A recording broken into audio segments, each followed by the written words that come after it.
झारखंड आंदोलन के साथ ही झारखंड पार्टी जिस तरीके से यहाँ पे काम की थी, उसके बाद से लगातार इस पे चर्चा हो रही थी कि आखिर झारखंड पार्टी किस तरीके से अब काम कर पाएगी। राज्य के 22 साल हो गए हैं गठन के और इसके बाद से सारी चीज़ें चल रही हैं। तमाम चीज़ों के बीच से अजीत कुमार जो पूर्व महाधिवक्ता हैं उनसे बातचीत करेंगे। वे अभी ज्वाइन किए हैं यहाँ पे और इसके बाद से पार्टी ज्वाइन करने के बाद से उनकी क्या रणनीति होगी।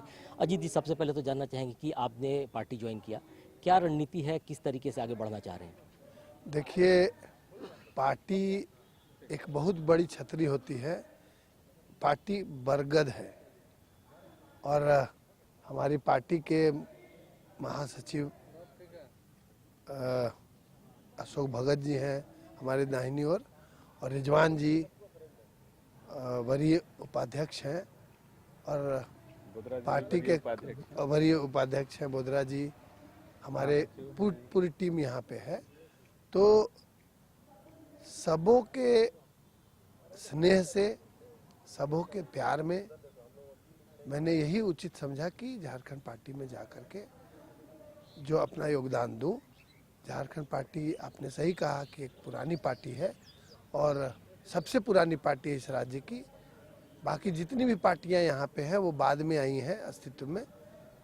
सबसे मूल पार्टी झारखंड पार्टी ही है, और झारखंड पार्टी जिसका एक स्वर्णिम इतिहास रहा है, वो एक स्वर्णिम इतिहास लिखने के लिए भी तैयार है।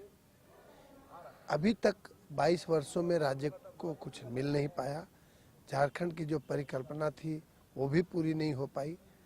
झारखंड और एक बड़े झारखंड की परिकल्पना के साथ यहाँ के मूलवासियों के लिए, यहाँ के आदिवासियों के लिए, यहाँ के अल्पसंख्यकों के लिए, जिनको वास्तव में अब तक ठगा गया है, हम लोग एकजुट होकर के कंधे से कंधे मिलाकर काम करने वाले हैं। और आगामी चुनाव जो 2024 में होने वाला है, उसमें हमारी उपस्थिति ही नहीं दिखाई देगी, बल्कि हमारी इम्पोर्टेंस को भी लोग समझेंगे। एक सवाल, जैसे कि आप कई जगहों पे रहे हैं, खास करके सरकार के बहुत करीब रहे हैं, कई चीज़ों में कानून की भी जानकारी है और बारीकी की भी जानकारी है, तो कहाँ कहाँ लगता है कि अब काम करने की ज़रूरत महसूस कर रहे हैं? किस तरीके से पार्टी के माध्यम से और अपने प्रोफेशन के माध्यम से आप जाएंगे? देखिए, वास्तव में झारखंड राज्य का गठन हुए 22 वर्ष हो गए हैं और झारखंड की जो परिकल्पना यहाँ के लोगों ने की थी वो पूरी नहीं हो पाई है। झारखंड में जो किसानों का विकास होना चाहिए, जो सिंचाई की सुविधाएं पहुंचनी चाहिए, या फिर जो झारखंड के लोगों को वास्तव में चाहिए, यहाँ इतनी अपार खनिज संपदा है परंतु यहाँ उद्योग नहीं है। तो यहाँ की संपदाओं से अन्य राज्यों में उद्योग लगाए जा रहे हैं और उद्योग लगे हैं, परंतु यहाँ के लोग जो हैं, यहाँ के मूलवासी लोग जो हैं, वो अन्य राज्यों में जा कर के एक मैनुअल का काम कर रहे हैं, मजदूर का काम कर रहे हैं, या दाई या नौकर का काम कर रहे हैं। ये बड़ी शर्मनाक है। जितना पलायन झारखंड से होता रहा है अब तक, उस पलायन को रोक करके झारखंड को खूबसूरत झारखंड बनाने की आवश्यकता है। यहाँ के पर्यटन क्षेत्र में बहुत सारा काम करने की आवश्यकता है।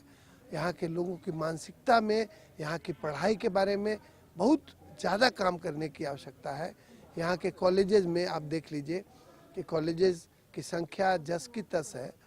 यूनिवर्सिटीज़ बड़े बड़े बना दिए गए हैं, और जो एक यूनिवर्सिटी का दायरा था उसमें 3-4 यूनिवर्सिटीज़ नई बन गई, परंतु एक एक कॉलेज में यदि 10, 12 या 25 या 28 कमरे हैं तो 15,000, 20,000 छात्र छात्राएं पढ़ते कैसे हैं? और यदि ऐसी पढ़ाई यहाँ हो रही है तो ऐसी पढ़ाई का क्या मतलब है? कैसी पढ़ाई करा रहे हैं हम लोग? तो बहुत सारी बातें हैं, बहुत सारे विषय हैं। मैं समझता हूँ कि विषयों की कमी नहीं है, हर विषय पे काम करना है। यदि 1-2 विषय होता तो ज़रूर आपसे मैं शेयर करता। हर विषय पे काम करने की आवश्यकता है। इसलिए मैं समझता हूँ कि एक नई सोच के साथ, इस पार्टी के साथ जुड़ करके बहुत कुछ करने की आवश्यकता पड़ेगी।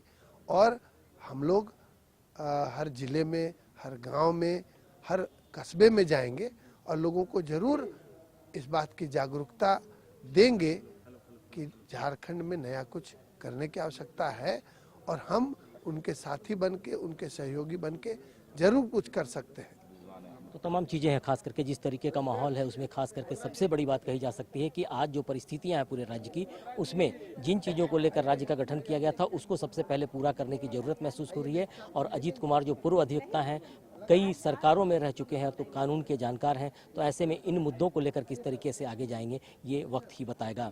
सहयोगी पिंटू के साथ राकेश कुमार, इंडिया वॉइस, रांची।